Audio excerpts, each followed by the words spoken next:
Hey everyone, George here.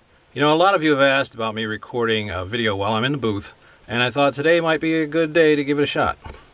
I haven't said anything publicly about this, but I was recently hired to record a book that hasn't been recorded previously, and I'm right at a key point in the book. So I thought you might be interested in sitting in for a couple of minutes during the session. The story is basically about what happens to a stranded crew and passengers of a jump ship when they encounter a previously unknown sentient race and also discover the surviving race of a previously shipwrecked inner sphere craft. So I'm at the point in the book where one of the stranded soldiers encounters one of the strange bird-like aliens for the first time. Horg lowered the laser rifle to a waist height and stared at the figure in front of him. He couldn't tell if the thing were a bird or a something else.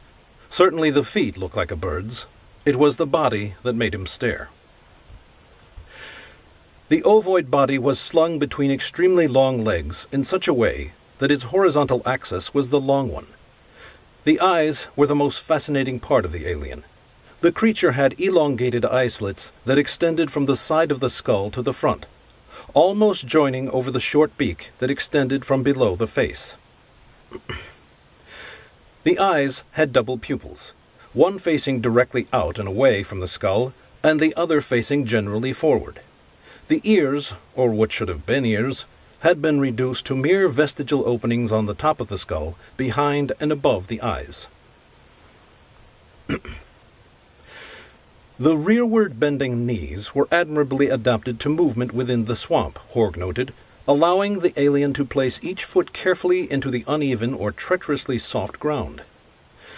The long lower leg above the claws had broad web flanges that now stood out wide, as though in surprise.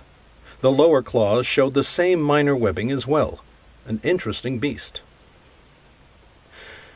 Horg was not the most articulate member of either his section or the desk team in general, which made him the best person to make initial contact.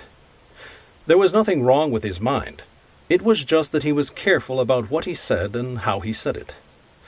Still holding the laser rifle with his right hand, he gestured toward himself with his left thumb.